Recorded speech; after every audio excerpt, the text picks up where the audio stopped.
Hello guys, আমি রিক্রুজ প্রমা। আমি আবারও চলে আসলাম নতুন একটা রেসিপি নিয়ে। তো আজকে হচ্ছে কি আমি সিম আলু দিয়ে ভাজি রান্না করছি। তো তার জন্য হচ্ছে আমি নিয়েছি 1 কাপ পেঁয়াজ, তারপরে হচ্ছে কি মরিচ বাটা, লবণ আর নিয়ে নিয়েছি সয়াবিন তেল। প্রথমে হচ্ছে কি আমি কড়াইতে নিয়ে নিয়েছি, তার মধ্যে পরিমাণ মতো আমি তেল দিয়ে দিচ্ছি।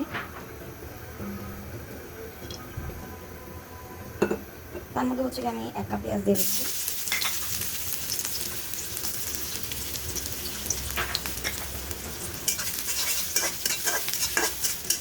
তার মধ্যে হচ্ছে কি আমি মরিচ বাটা দিয়ে দিচ্ছি 1 টেবিল চামচ। 1 টেবিল চামচ মরিচ বাটা দিয়ে দিচ্ছি।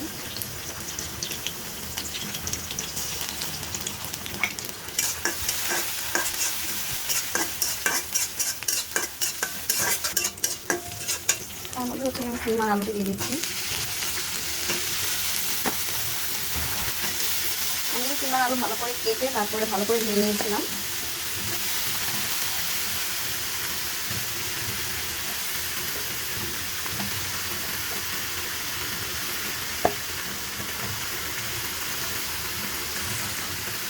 এখন হচ্ছে ভালো করে তেলে নিয়ে নিচ্ছি।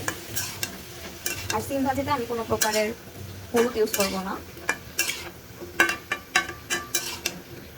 তো এখন দিয়ে দিচ্ছি পরিমাপ মতো লবণ। 1 চামচ লবণ দিয়ে দিচ্ছি। এটাকে ভালো করে মিক্স করে নিচ্ছি।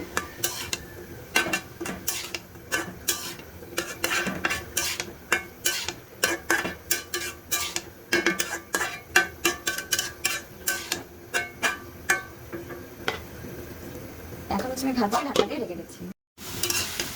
এখন হচ্ছে আমি ভাজিটি ভালো করে নিয়ে নিচ্ছি।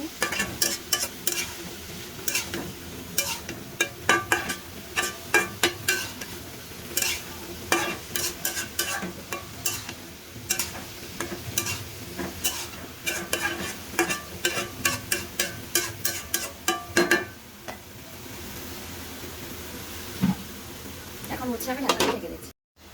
ভাজিটি অলরেডি রান্না করা শেষ। যদি ভিডিওটি ভালো লেগে থাকে তাহলে অবশ্যই লাইক করবেন, কমেন্ট করবেন, সাবস্ক্রাইব করবেন, পাশে বেল আইকনটি অন করে রাখবেন যেন ফোনের যে কোনো নোটিফিকেশন আপনার ফোনে চলে যেতে পারে।